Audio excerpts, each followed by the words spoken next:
ప్రియులారా, మన ప్రభువు అయిన యేసు క్రీస్తు నామంలో మీకు శుభోదయం. ఆయనను గూర్చి అనుదిన ఆత్మీయ ఆహారం, అక్టోబర్ 13 సోమవారం. నేటి మన ధ్యాన లేఖనం పేతురు వ్రాసిన మొదటి పత్రిక 4వ అధ్యాయం 14వ వచనం. క్రీస్తు నామము నిమిత్తము మీరు నింద పాలైన ఎడల మహిమా స్వరూపి అయిన ఆత్మ అనగా దేవుని ఆత్మ మీ మీద నిలుచుచున్నాడు కనుక మీరు ధన్యులు. వ్యాఖ్యాన అంశం ఇమ్మానుయేలు దేవుడు. వ్యాఖ్యాన అంశం ఇమ్మానుయేలు దేవుడు. వ్యాఖ్యానం: విశ్వాసికి కావలసినప్పుడే ఆత్మ సహాయం చేస్తాడు. పాత నిబంధనలో మోషే దినాల్లో గొప్ప చిక్కులు, తిరుగుబాటులు, అరణ్యమందు లేవగానే అక్కడ ఏం చదువుతున్నాం? అప్పుడే సహాయంగా దేవుని మహిమ అగుపడింది. వారు రాళ్లతో కొట్టి మోషేను చంపతలచినప్పుడు వారికి దేవుని మహిమ కనబడను. సంఖ్యాకాండం 14వ అధ్యాయం 10వ వచనం చూడండి. మళ్ళీ కోరహు జరిగించిన తిరుగుబాటు సమయంలో కూడా సహాయంగా యెహోవా మహిమ కనబడింది. 16వ అధ్యాయం 19వ వచనం.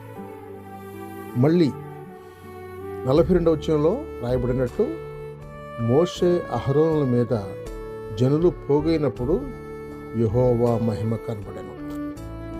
తిరిగి 20వ అధ్యాయం 7వ వచనంలో జనులు మోషేపై సణుకొనగా సహాయంగా యెహోవా మహిమ మోషే అహరోనులకు కనబడెను.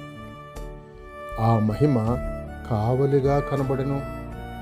వారిలోని అవిధేయులైన పాపులను భయపెట్టుటకు, నాయకులైన మోషే అహరోనులను ధైర్యపరచుటకు ఆ మహిమ తరచుగా అగుపడెను.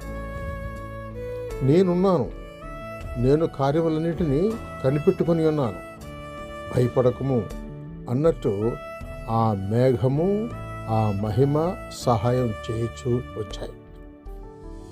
ఈ దినాలలో మేఘం కానీ ఫలాని ప్రకాశం కానీ లేవు.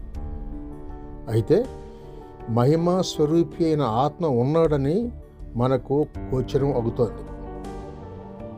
నింద వచ్చినప్పుడే తొందర, హింసలు లేచినప్పుడే ఆయన ఉన్నాడు. స్తోత్రం. మీరు విశ్వసించినప్పుడు పరిశుద్ధాత్మను పొందలేదా? ఆత్మ మీ రక్షణకు ముద్రగా ఉన్నాడు. ఎఫెసీయులకు రాసిన పత్రిక 4వ అధ్యాయం 30వ వచనం. సహోదరుడు సైలస్ ఫాక్స్.